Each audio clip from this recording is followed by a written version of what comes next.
I'm Barb Milroy. I'm with the Texas Rib Rangers barbecue team. We're a team that competes in contests all over the country. And while competing, we also set up and do some vending. But today I'd like to show you some recipes that I like to do at home that I can cook either in my smoker or on my grill.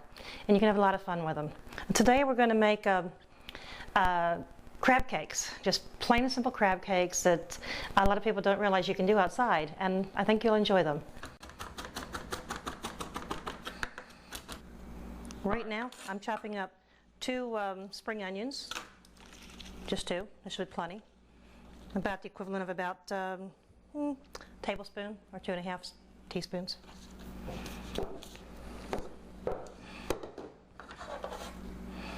There, it's going to go in my mixing bowl.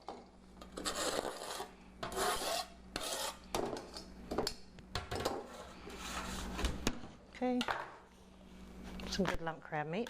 You can buy this in most grocery stores. If you can't find it there, someone should be able to tell you where there may be a meat market or a fish place where you can purchase it. Is that raw? It is raw. 1 container of this would be plenty for the amount we're making. This is about the equivalent of a cup.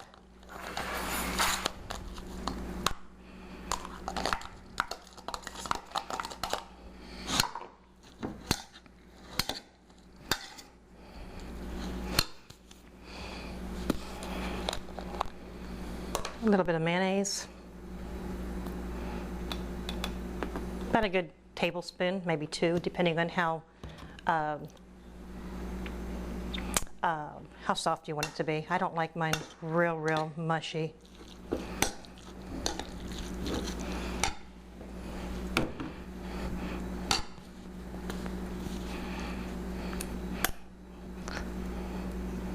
Some mustard. Plain cheap mustard, right? Just a plain, cheap, inexpensive mustard. About a teaspoon, teaspoon and a half. You just want the flavor of it. You don't want it to overtake and spoil the mustard. When you're mixing this, you want to be careful not to just stir and mix. You want to just kind of fold it in. The less damage, the less you break up the breaking up of the crab meat, the better. 1 egg, lightly scrambled.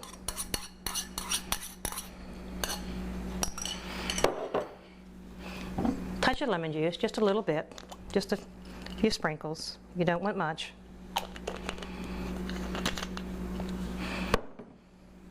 I like to put a little bit of fresh garlic. I was unable to find any this week, so we're going to substitute. You can always use some powder if you can't find the fresh. Just a dash of salt. It doesn't need a whole lot of salt flavoring. Spice it up a little bit of pepper.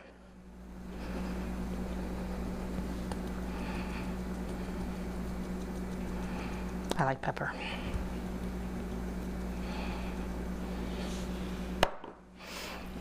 A little bit of breadcrumbs to kind of hold it together,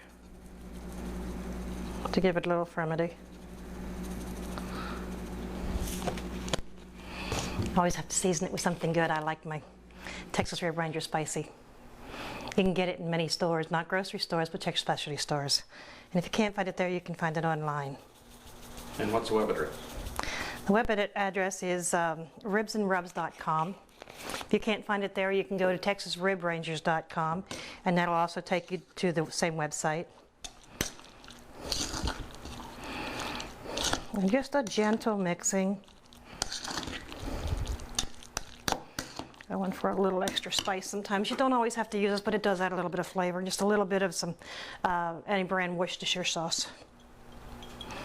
And just a little bit. About a 1/4 tablespoon? Or? Yeah, about 1/8 to 1/4 tablespoon. Depending on what kind of flavor you like. If you like a strong, bold flavor, you can add a little more. The beauty of this recipe is it's not written in stone. You can do a whole lot of things. I think I want to add just a little bit more breadcrumbs to it, just to give it a little more body. And the breadcrumbs you can kind of add if you like at the end. You don't have to add them in the middle. This recipe is very easy. You just want to kind of keep working it in a little bit till you get something that's easier to work with. Or you can make it into a patty. I like my patties kind of soft, and I like them real meaty, so I don't add too much breadcrumb to it.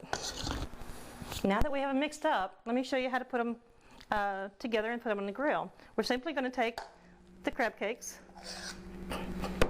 make a patty. Take a little extra breadcrumb. Oops, excuse me here.